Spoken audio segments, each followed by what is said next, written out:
Hello viewers, di video Auto Talks kali ini gue pengen ngomongin tentang Honda BR-V tipe E yang tipe manual.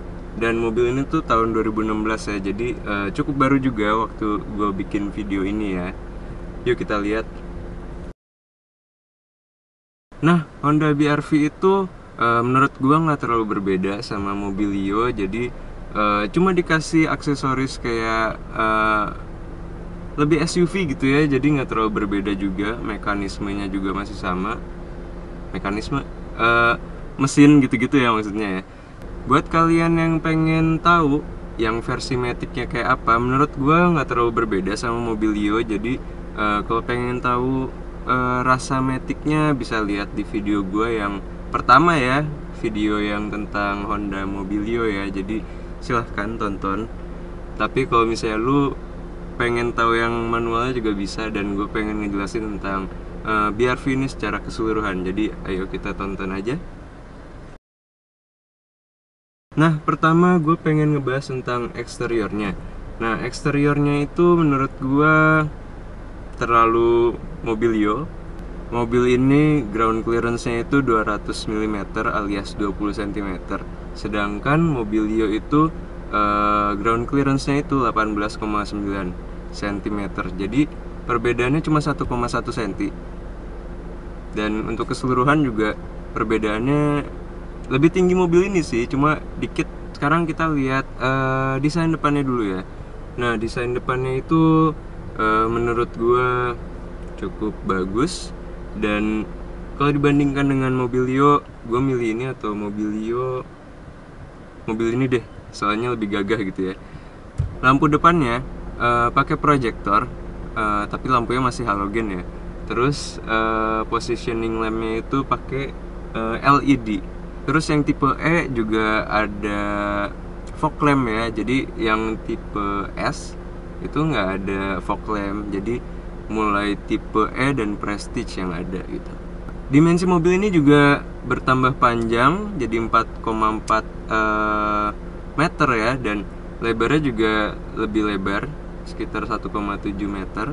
Jadi penambahan ukurannya juga menurut gua nggak terlalu signifikan, soalnya itu gara-gara desain bumper yang berubah dan ada fender. Jadi lebarnya itu terasa lebih lebar. Sebenarnya nggak juga, soalnya pasti setirin mirip-mirip dengan Mobilio lah. Cuma gara-gara ada fender jadi di brosurnya berubah ya lebarnya ya.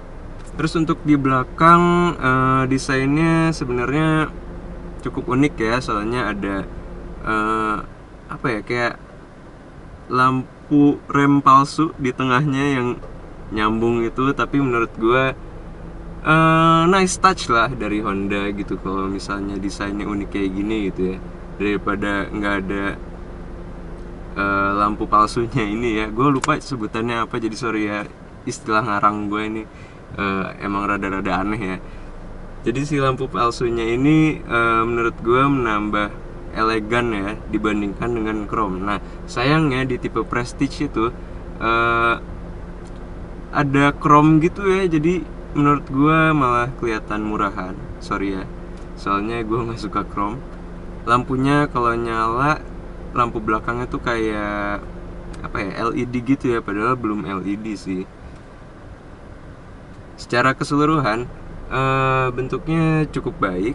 Dan untuk SUV kecil gitu kayak Rush gitu ya, gue lebih suka bentuknya ini sih. Jadi untuk sekelasnya ratingnya dari 10 gue kasih 8 deh buat yang sekelasnya ya. Nah, sekarang kita masuk ke interiornya. Interiornya itu menurut gue lebih baik dari Mobilio yang sebelum facelift ya. Jadi ini bentuknya udah kayak Jazz. Nah, kalau di tipe E, head unitnya itu ada layarnya ya, jadi lebih mewah dibandingkan dengan tipe di bawahnya, yaitu tipe S. Nah, kalau di Prestige yang unik dari fitur Inano-nya itu ya, itu tuh ditaruh di head unit. Jadi bukan di AC-nya yang digital ini. Jadi cukup unik ya itu. Nah, untuk AC desainnya cukup bagus. Soalnya daripada putaran-putaran gitu sekarang udah digital. Dan gue appreciate sih Honda di mulai dari Brio ya sampai BRV tuh udah ngasih layar digital gitu. Jadi nice touch juga, gue cukup apresiasi. Tapi sayangnya belum climate control, jadi ini cuma layar-layaran aja kali ya. Nah, untuk setirnya juga untuk tipe E ke atas udah ada tombol di setir buat ngatur audio ya. Mobil ini udah ada kamera parkir ya dari head unit ya. Kalau lu mundur gitu ya, sayangnya nggak ada sensor parkir.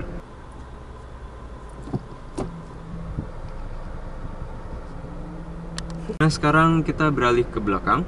Di belakang itu ada double blower ya. Jadi si AC-nya tuh ada di belakang juga, seperti Mobilio ya. Untuk legroom dan headroom masih besar, sama kayak Mobilio. Jadi bener-bener persis ruang kabinnya tuh seperti Mobilio ya. Untuk baris ketiga, headroom dan legroomnya cukup besar untuk ukuran baris ketiga ya. Untuk bagasi menurut gua cukup besar, masih sama dengan Mobilio. Jadi seperti yang gue bilang waktu itu, di Mobilio untuk sekelasnya bagasinya paling besar. Oke, makasih banyak udah nonton. Gue akhirin video part pertamanya di sini. Jadi kalau misalnya lu suka sama video ini, like. Dan kalau misalnya lu pengen konten yang tentang otomotif juga bisa subscribe. Jadi makasih banyak udah nonton. Thanks guys.